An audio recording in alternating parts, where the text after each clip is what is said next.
Здравствуйте! В эфире информационный выпуск «Амши Шара». Я и мои коллеги расскажем вам о главных событиях дня. Сегодня в выпуске.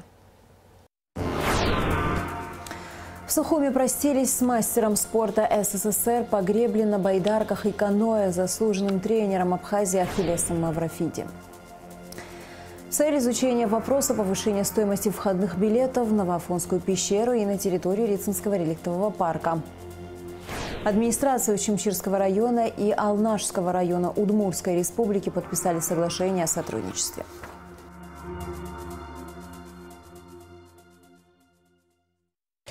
Правительство Республики России одобрило протокол о беспошлинных поставках пропана в Абхазию. Протокол к соглашению между Россией и Абхазией о режиме торговли товарами был предложен Минэнерго и согласован с МИД России. После переговоров с абхазской стороной документ подпишут от имени российского правительства. В парламенте состоялось заседание специальной комиссии Народного собрания по изучению ситуации, связанной с повышением стоимости посещения Рицинского реликтового национального парка и Новоафонской пещеры. Члены комиссии и депутаты парламента Астамур Герхелия, Бадрик Пилия, Батал Джопо и Алмаз Акаба встретились с представителями туристических объектов. Репортаж Рады Чичава. Главная цель созданной в 2022 году комиссии – всестороннее изучение вопроса повышения стоимости входных билетов в Новоафонскую пещеру и на территорию Рицинского реликтового парка, а также обсуждение проделанной работы. Руководитель Рицинского реликтового парка Адамур Багателя рассказал, что цена на входной билет не поднималась с 2014 года, а хозяйственных работ, необходимых для поддержания парка, очень много. Поэтому повышение стоимости билета, утвержденное в 2022 году, по его мнению, полностью оправдано. Наша деятельность вообще, она природоохранная. Природу надо охранять. Охранять бесплатно не получается. Тот же ГСМ, тоже обмундирование. У нас по обходам, по 7 лесничествам стоят дома-кордоны. Люди на круглосуточной основе дежурят. Помимо охранных функций, обслуживание природных памятников и всего комплекса сооружений, по словам Багателя, обходится недешево. Отдельной проблемой являются также природные катаклизмы и обвалы дорог. Всем бетонным конструкциям, сооружениям по дороге в виде подпорных стен им по 70-80 лет. Что и свидетельствует прошлогодний факт: обвал дороги с подпорной стеной на 8-м километре, хотя это не является территорией парка. Мы, как помню, Стелла Владимировна, потратили туда около 9 миллионов рублей. В прошлом году обвал дороги на 40-м километре вместе с подпорной стеной. Мы потратили туда 17 миллионов. Тут же на следующей неделе дальше обвал пошел по периметру озера. Сейчас конкретно занимаемся, в ближайший месяц мы должны это устранить. Адамур Багателя подчеркнул, что повышение цены на билет обосновано как многими проблемами, которые приходится решать, так и необходимостью развития парка, поддержанием в надлежащем виде всех 9000 квадратных километров. Также Багателя отметил, что посещаемость парка неуклонно растет, и повышение цены на билет на этом не отразилось. Для обеспечения безопасности туристов необходимо и техническое оснащение, например, снегоупорочные машины. Кроме того, нужно решать коммунальные проблемы. Благодаря приобретенной технике в 2021 году в зимний период парк принял свыше 40 тысяч посетителей. Главный бухгалтер заповедника Стелла Абгаджава также рассказала о распределении средств. 100 рублей идет в администрацию города Гудаута, 210 рублей идет в бюджет и в небюджетные фонды. По анализам прошлого года. 100-110 рублей уходит на благотворительные фонды.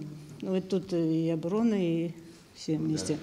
В распоряжении Рицинского парка остается 280 рублей от 700 рублей. И вот эти 280 рублей мы и зарплата, и ГСМ, и дороги, и подпорные. Заместитель директора Рицинского парка Энвер Лакирбая также детально рассказал о существующих проблемах организации работы и расходах парка. Он отметил, что проблем, которые требуют решения, много. При этом не все проекты, планировавшиеся в 2022 году, были реализованы.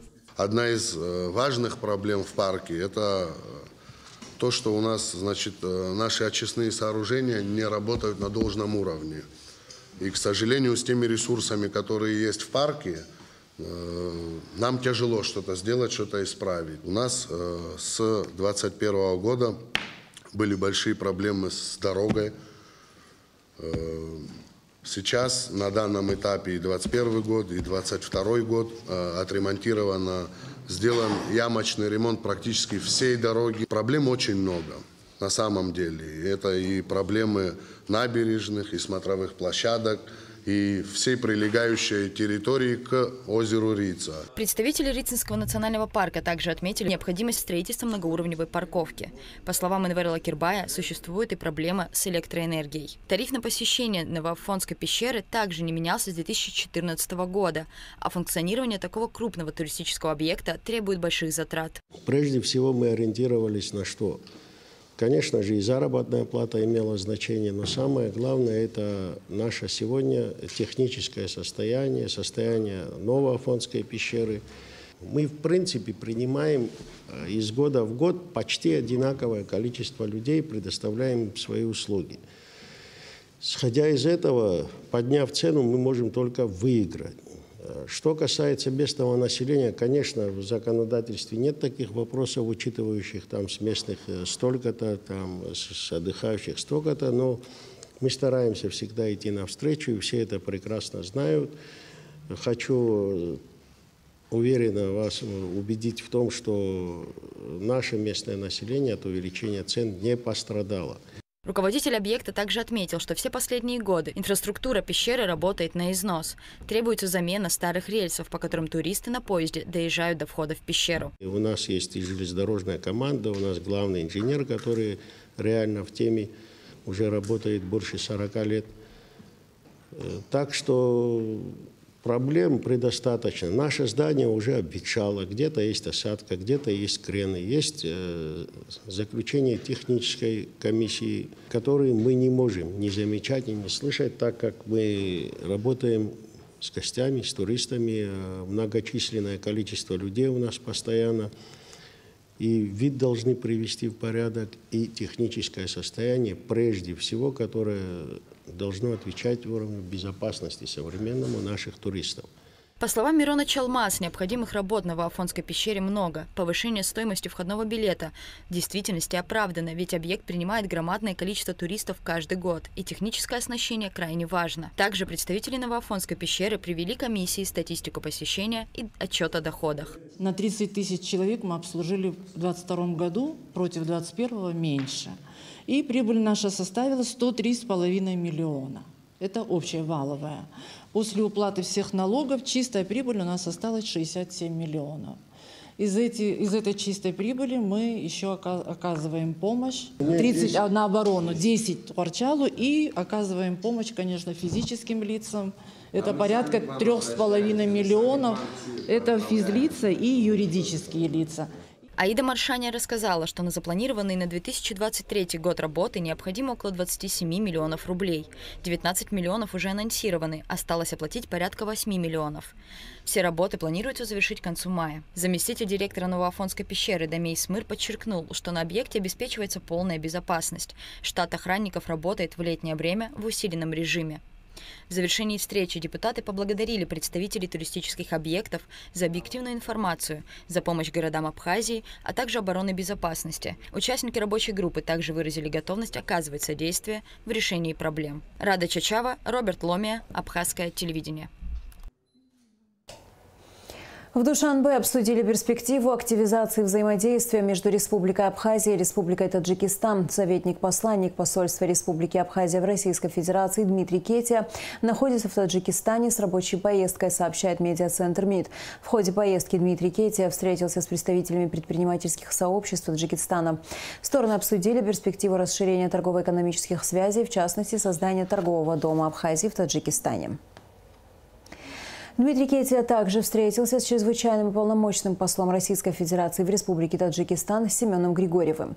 Обсуждались вопросы активизации и расширения взаимодействия на уровне консульских отделов на базе посольств двух стран Абхазии и Таджикистана в Российской Федерации и оказания содействия в развитии торгово-экономических социально-культурных связей Республики Абхазия с Республикой Таджикистан.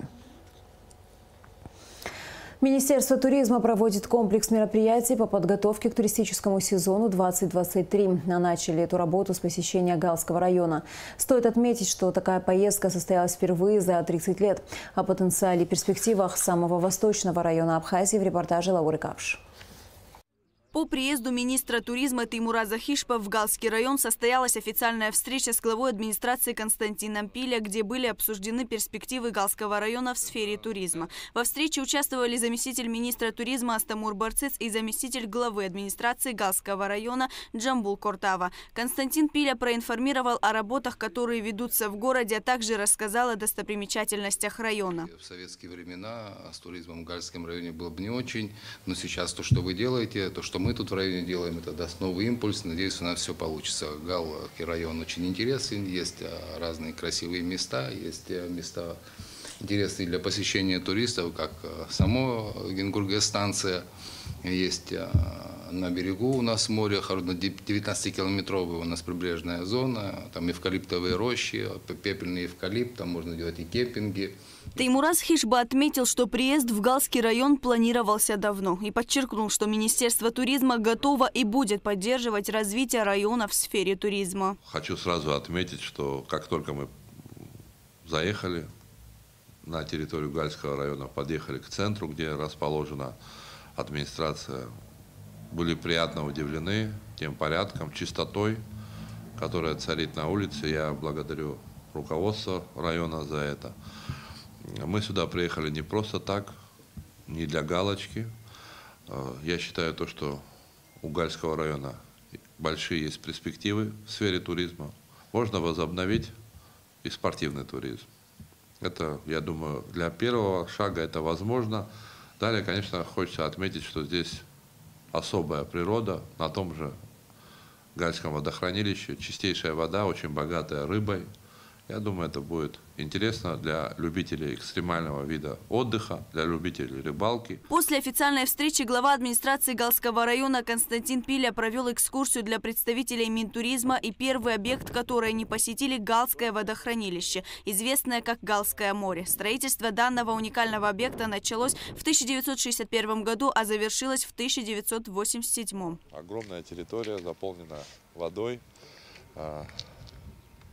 Во время Советского Союза здесь тренировались лучшие спортсмены по байдарочному спорту, чемпионы мира, олимпийские чемпионы, чемпионы Европы. Также особо хочется отметить, что здесь проходили чемпионаты Советского Союза. Уникально это место тем, что, вы знаете, зимой все наши озера замерзают, но Гальское водохранилище на 2 градуса выше температура из-за течения. И потому здесь спортсмены имели возможность тренироваться круглый год. Также особо хочется отметить, что данное водохранилище очень богато рыбой, и любители активного вида отдыха, активного вида туризма могут здесь заниматься рыбалкой, спортивной рыбалкой. Мы должны все сделать возможное, чтобы наши гости, наши республики побывали здесь. Затем министр туризма Теймураз Хишпа посетил первую перепадную ГЭС, где на данный момент проводится полная реконструкция. По словам Константина Пиля, работы ведутся более месяца, и в ближайшее время перепадная будет запущена. Тут 3 турбины по 70 мегаватт каждая. Вот сейчас идет полная реконструкция, которая не делалась с 70-х годов. Большой период времени турбины отработали, и нужна была такая глубокая реконструкция. Вот сейчас Ингургэс ведет эти работы. Вся энергетика, которая вырабатывается Ингургэс, это тоже звенья одной цепи. Вся делится у нас 60 на 40. 40% электроэнергии выбирает Абхазия, 60% выбирает Грузия. И это перепадная в том числе. Специалистов хватает, насколько мне известно. Воды уже тоже достаточно. Сейчас пошли паводки, водохранилище наполняется, Джварское водохранилище наполняется. Сейчас проблем с водой уже нету. Но это были плановые работы, но они плавно перешли в глубокую реконструкцию. В ближайшее время они завершат.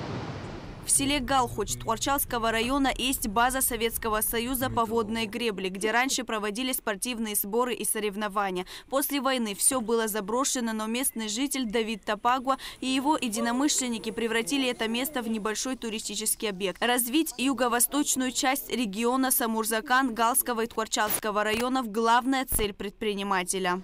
На Гальском водохранилище у нас есть 3 острова. Они также оборудованы, как и Тут, как вы видите, у нас есть катера, на которых мы будем возить туристов по этим островам. Есть вдоль берега Гальского водохранилища находится Речкинская церковь. И с катеров можно увидеть красоту этого храма. И также живописные нетронутые места Гальского водохранилища. Также была проведена экскурсия по Ингургесу. Министр осмотрел зал управления, машинный и турбинный залы. Технический директор станции Гия Хубуа заверил министра в том, что в летний период проблем с электроэнергией не будет. После инспекции министр туризма Теймураз Хишба подвел итоги. В целом я очень доволен сегодняшней поездкой. Я хочу выразить благодарность руководству Гальского района в лице Константина Эдуардовича Пиля. Этот район имеет огромную важность для Республики Абхазия. Здесь живут очень теплые, гостеприимные люди. И мы сделаем все возможное, чтобы наши гости смогли насладиться Абхазией в полном ее масштабе. Теймураз Хишба отметил, что для начала в районе можно построить объекты глэмпинга. Я думаю, прежде всего нужно заинтересовать наши экскурсионные фирмы, чтобы они начали маршруты сюда продавать. Есть места, где можно, я думаю, при поддержке руководства страны построить для начала хотя бы объекты глэмпинга, объекты для любителей активного отдыха. До недавнего времени очень остро стоял вопрос, я считаю, он основной, не только в Гальском районе, но и вообще по Абхазии, это вопрос безопасности. Как меня заверило руководство Гальского района, этот вопрос снят. И руководство района, руководство МВД, руководство СГБ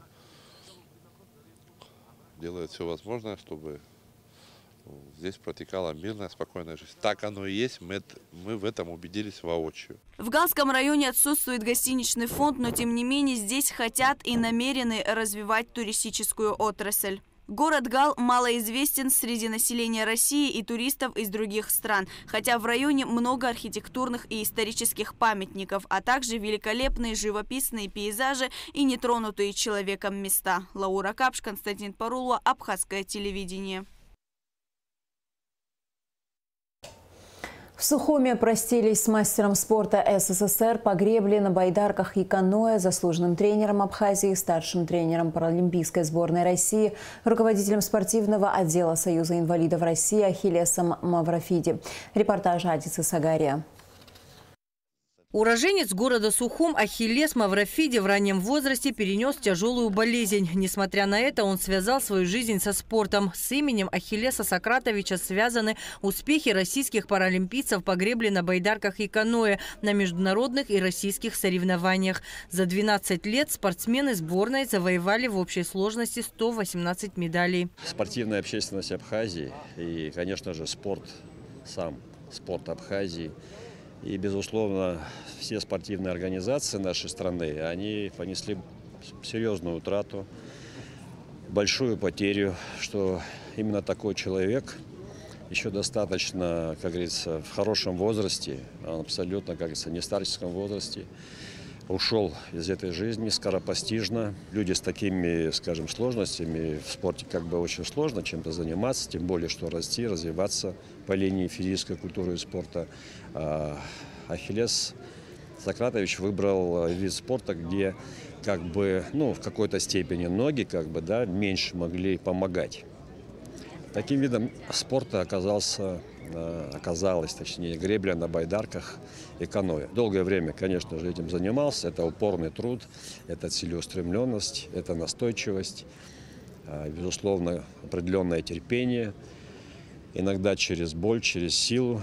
Но он смог добиться того, что стал мастером спорта Советского Союза.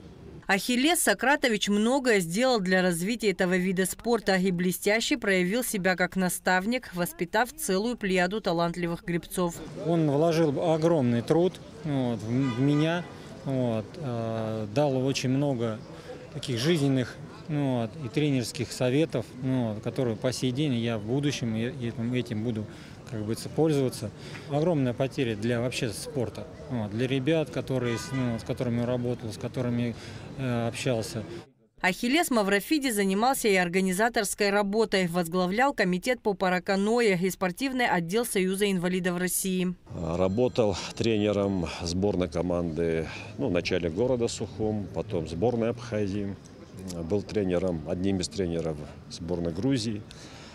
А в конечном итоге он был тренером юниорской сборной Советского Союза. По словам его учеников, он обладал такой внутренней энергией, что он мог сплачивать людей. Ахиллес Маврофиди внес неоценимый вклад в развитие физической культуры и спорта Абхазии. По его инициативе была создана абхазская команда лиц с поражением опорно-двигательного аппарата по мини-футболу, которая становилась многократным победителем и призером международных турниров. На протяжении 11 лет также по инициативе Маврофиди проводится международный турнир по мини-футболу на Кубок Победы среди инвалидов-ампутантов. Его жизнь – это пример верности своему делу, ответственности и честности. Он колоссальную работу проводил, за что мы все, честно вам скажу, очень его уважаем, ценим и любим. И сейчас говорить о нем в прошлом времени даже как-то в сознание пока не приходит. Светлым, добрым, по-настоящему преданным спорту человеком останется Ахиллес Маврофиди в памяти близких людей, друзей и коллег. Энергичным, молодым, жизнерадостным, добрым. И в каждом человеке, видящем своего не только друга, брата, сестру. Отец мой был и есть для меня, остается, он останется для меня всегда таким. Провести в последний путь Ахиллеса Маврофиди приехал из Москвы певец и композитор Георгий Лысенко, автор марша футболистам, написанного на Кубок президента футбола среди инвалидов, который проходил в Москве. Заполнены трибуны стадиона, и снова начинается борьба. У мужества особые законы, у мужества особая судьба. Только вперед, отступать не годится, только вперед, ведь победа близка. Стойкостью вашей Россия гордится, мужеством вашим гордится страна. И таким был Ахиллес Сократович всю свою жизнь. И в это время, я думаю, от нас уходит это милосердие, доброта с этим человеком, потому что он мог понять любого человека, он был супердипломатом, он мог выслушать любого. И из любой такой ситуации он все равно вышел бы победителем. Такие люди, они рождаются нечасто. И что он входил в сборную Советского Союза, как инвалид, но входил как здоровый, как он на руках по лестнице в Волгограде поднимался. На одних руках. Очень был хороший человек. Невероятная сила воли и жизнелюбия помогли Ахиллесу Маврофиди не только адаптироваться к собственным ограничениям и добиться выдающихся спортивных результатов, но и стать примером для многих людей. Его уход из жизни, безусловно, большая потеря для спортивной общественности Абхазии. Адица Сагари, Алексей Баструков, Абхазское телевидение. Между администрациями Очимчирского района и Алнашского района Удмуртской республики подписано соглашение о сотрудничестве. Стороны выразили готовность взаимодействовать в области культуры, туризма, сельского хозяйства, образования и спорта. Все детали в материале наших коллег из Очимчира-Информ. Очимчиру с официальным визитом посетила делегация из Алнашского района Удмуртской республики. Среди почетных гостей глава Алнашского района Алексей Семенов, первый заместитель главы Валерий Соловьев, представитель сообщества предпринимателей Михаил Мечин, а также председатель Ассоциации работодателей Удмуртии Григорий Стрелков. В рамках визита состоялась встреча с представителями руководства Очимчирского района во главе с Бесланом Бегвава и депутатами районного собрания. Обе стороны подписали соглашение о сотрудничестве в сферах культуры, туризма, образования, спорта, сельского хозяйства и других направлений, а также согласовали дорожную карту реализации подписанного соглашения. Я считаю, что наше соглашение будет носить только добрый характер. Добро пожаловать. Подобные встречи представителей власти двух районов братских республик – это еще один из оптимальных способов наладить взаимоотношения, в том числе бизнес-характера, и перенять опыт передовых регионов, прокомментировал глава Очимчирского района Беслан Бегвава. Опытом, в первую очередь, и организовать турпоток к нам, именно в Очамчирский район. Также обменяться опытом по сельскому хозяйству, провести, наверное, какие-то учения, как у них обрабатываются земли. У них идет обработка практически всех земель, порядка всех 100%. Ну, набраться опытом. Ну вот мы сегодня узнали, что у наших друзей имеется патриотический лагерь. Детишки, что приезжали к нам, наших отправлять, наверное, туда на летний период или там весенний-летний период. Пока еще у нас график не составлен, но мы к этому идем. Районы у нас примерно по объему одинаковые, по численности, поэтому я думаю, что нам есть чем поделиться. У нас успешно очень развито сельское хозяйство. Мы очень хорошо поддерживаем детский и взрослый спорт. Я думаю, и в том числе наших детей как-то будем поддерживать в этом направлении. После официальной части мероприятия гостям показали красоты природы Очамчирского края. Делегаты выразили признательность за радушный прием и отметили, что у района огромный туристический потенциал. Для меня это новая поездка в Абхазию и новое знакомство. Удивительная природа, а самое главное – удивительный народ. Народ, который хранит традиции, знает свою историю, у них прекрасное будущее. А мы, удмурты, наша Удмуртская республика, город Ижевск, всегда вас поддержим. Я впервые здесь, у вас в гостях, и перейдя границу, я ощутил эту мощь, эту красоту природы, но я еще не знал самого главного, это самая гостеприимная республика. И мы здесь вместе дружно подписали соглашение о взаимном сотрудничестве. И, конечно, желаем, чтобы это не осталось только на бумаге, но мы небольшими шагами, реализовывая небольшие проекты, есть уже зарисовки у нас, что мы здесь будем делать, каким образом пойдем маленькими шагами. Но это будет движение только вперед. Гостей ознакомили не только с туристическим, но и сельскохозяйственным потенциалом района.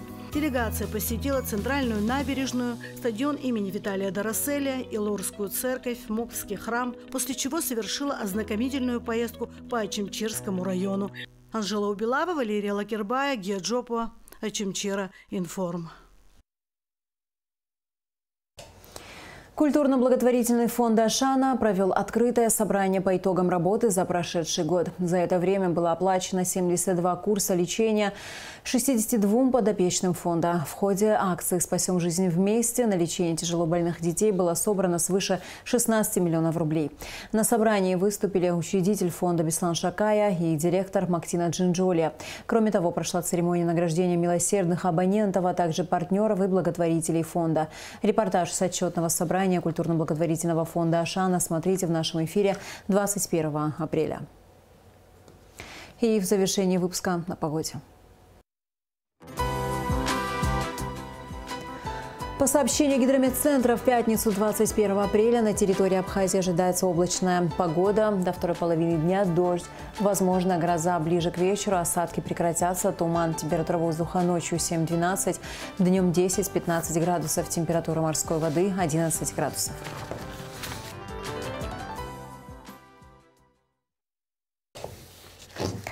На этом наш выпуск завершен. До скорых встреч в эфире.